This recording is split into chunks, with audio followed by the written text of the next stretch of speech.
Hey, welcome to the 42 Sports Podcast. I'm your host, Joshua Kajila. This is a space built primarily for athletes where their stories are told and shared with the world.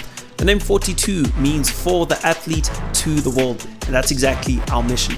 Along the way, we'll also dive into everything happening in our wonderful world of sports. So whether you're an athlete, a fan, or just love a good story, you are in the right place.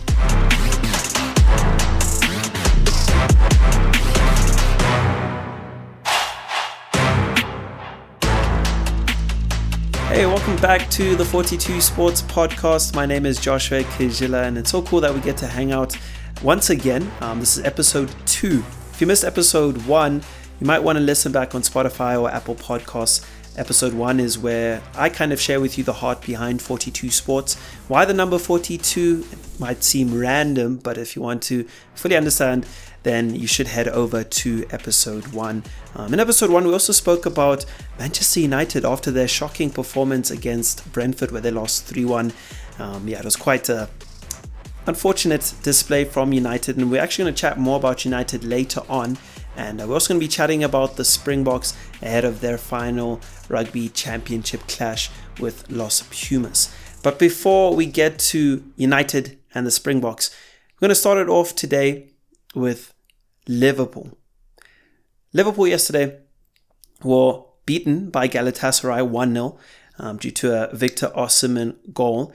And it's normal to lose on an away night in Europe. We've seen this before where big teams, Real Madrid, Barca, PSG, Liverpool, and so on, they go away to a team, maybe not the biggest team, and they drop points. Maybe they even lose. Maybe they lose all 3 points. But what is interesting about Liverpool is the context which that Galatasaray result falls into. Over the weekend, they were defeated by Crystal Palace 2-1 at Selhurst Park. And Crystal Palace is a good team this year. They're undefeated at the moment, and so it's a good squad. So we can't fault Liverpool too much for losing to Palace. But now Liverpool's lost 2 games back to back, and I think there's now room for concern to start creeping in the Liverpool and the Reds camp, because their next 5 games are quite tricky, and it looks like some of the pieces aren't clicking as well as Arne Slot would have wanted. Namely, Florian Wirtz. He's still struggling after 8 games to really make much of a contribution to a very talented and stacked Liverpool side.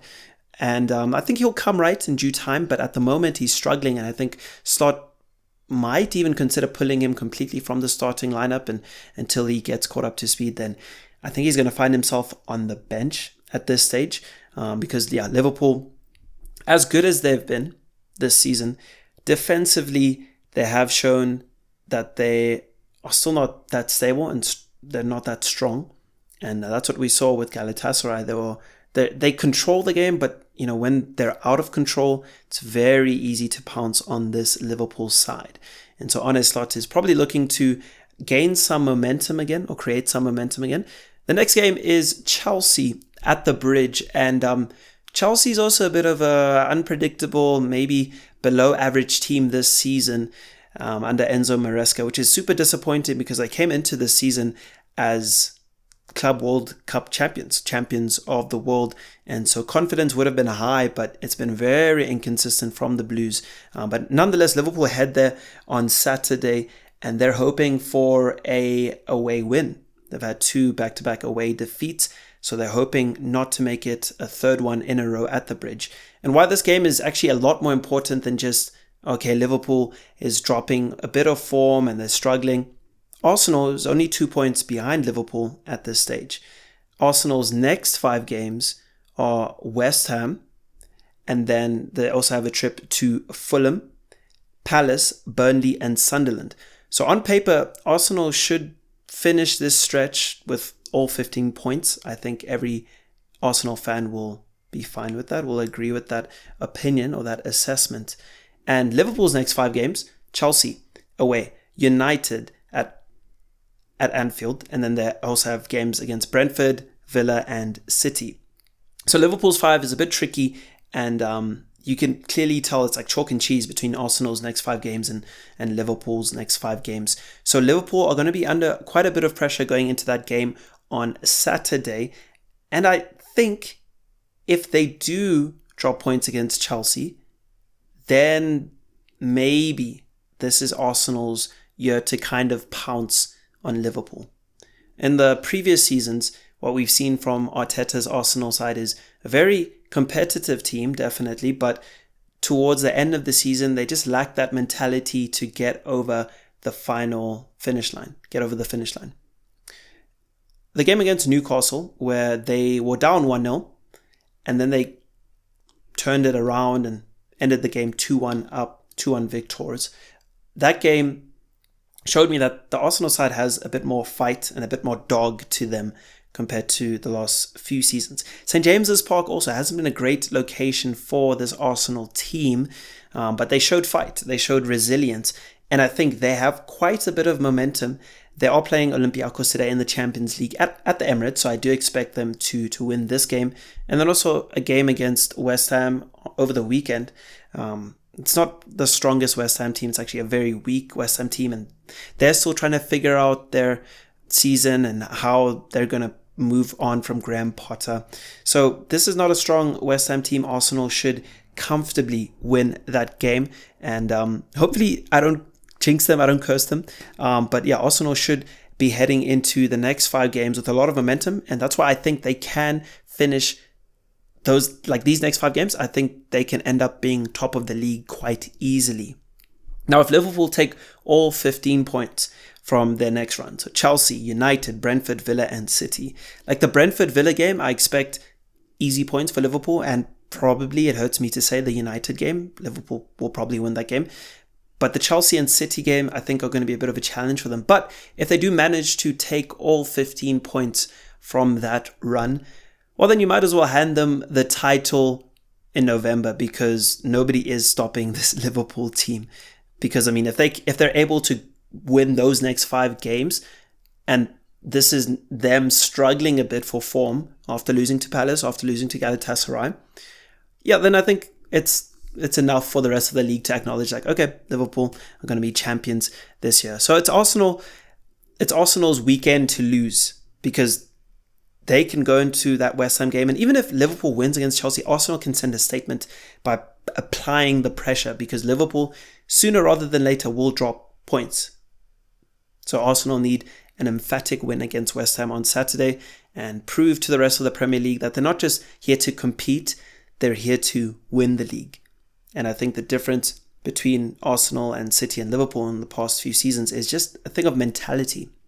Arsenal needs to play for the win every single game at every single moment, and not settle with draws and, causing City and Liverpool a few points for them to drop a few points.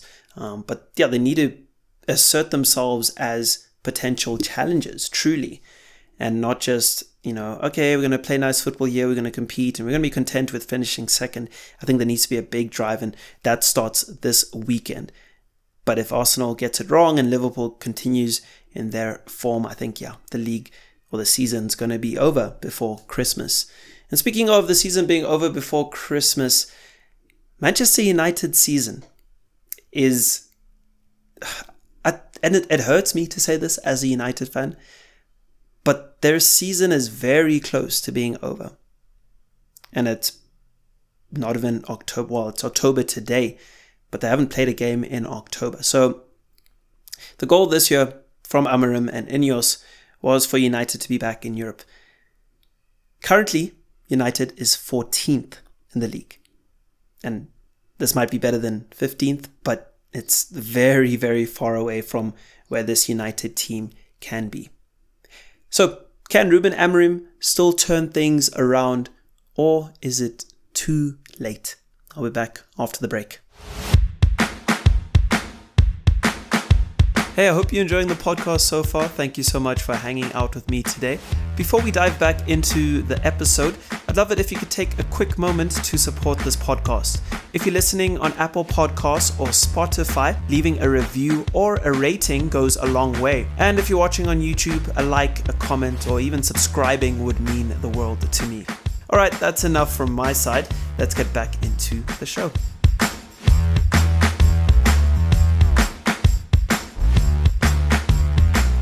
So can Ruben Amorim bounce back from the hole that United are in? Currently sitting at 14th on the Premier League table. Not much of an improvement from last season's abysmal display.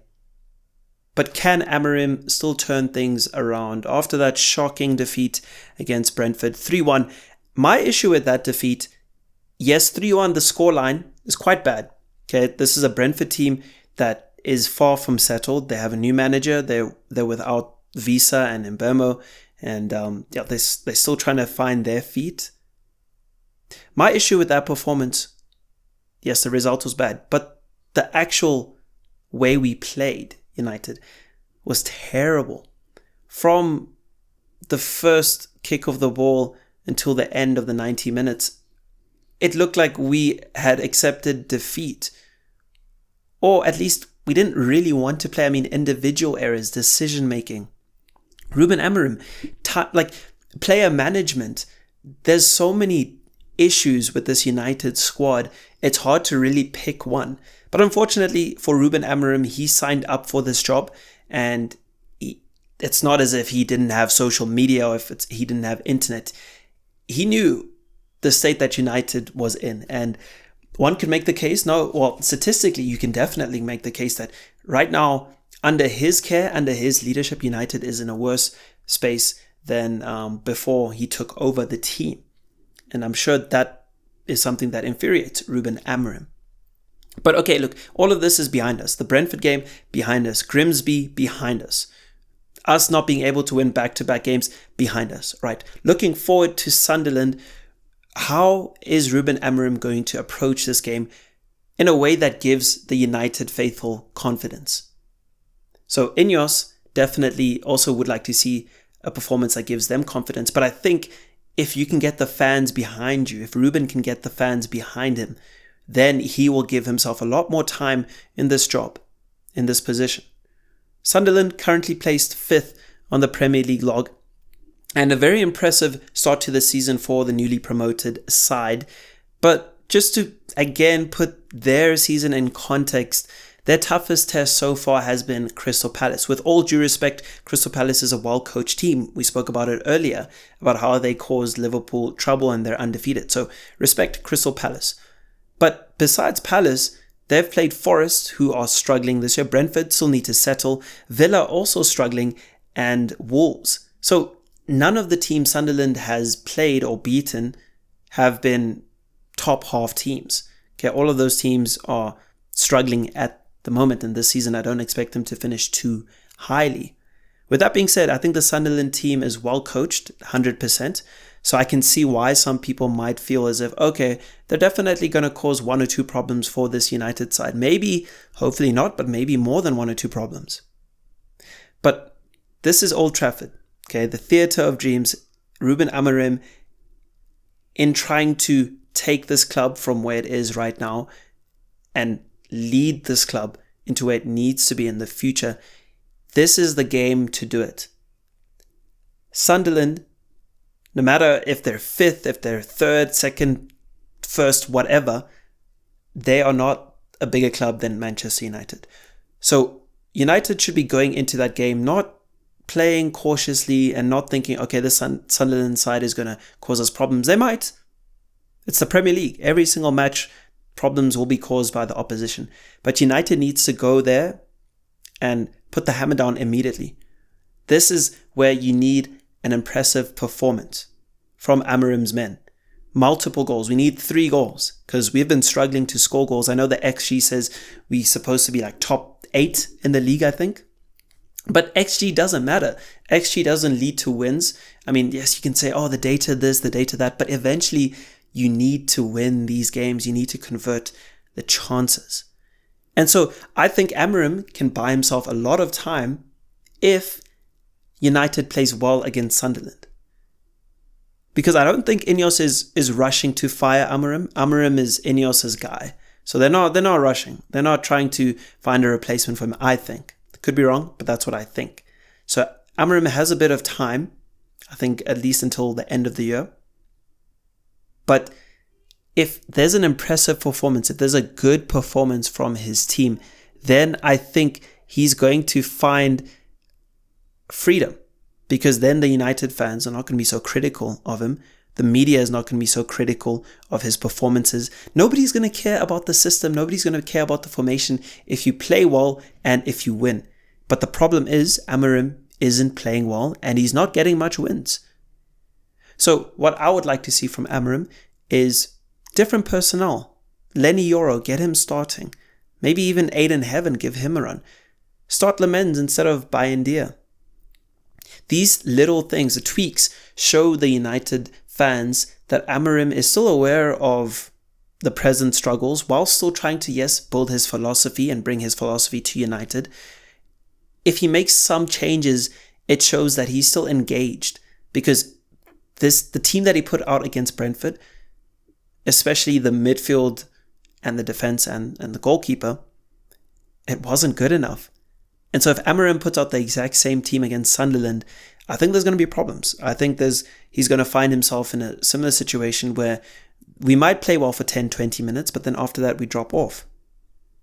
And that's concerning because other teams are just going to pounce on that.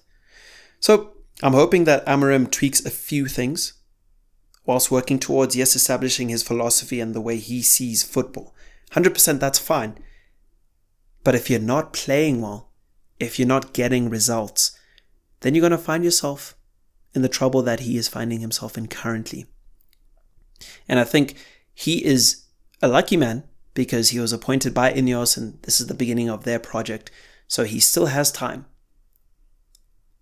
And I say all of this to say I still believe Amorim can turn things around, but it's going to take a little bit of humility. I know he's a guy that is very set on his ways, which is in some instances a good thing, but if you can't win back-to-back for months, then you need to change something. You don't have to change the whole system, but change one or two things.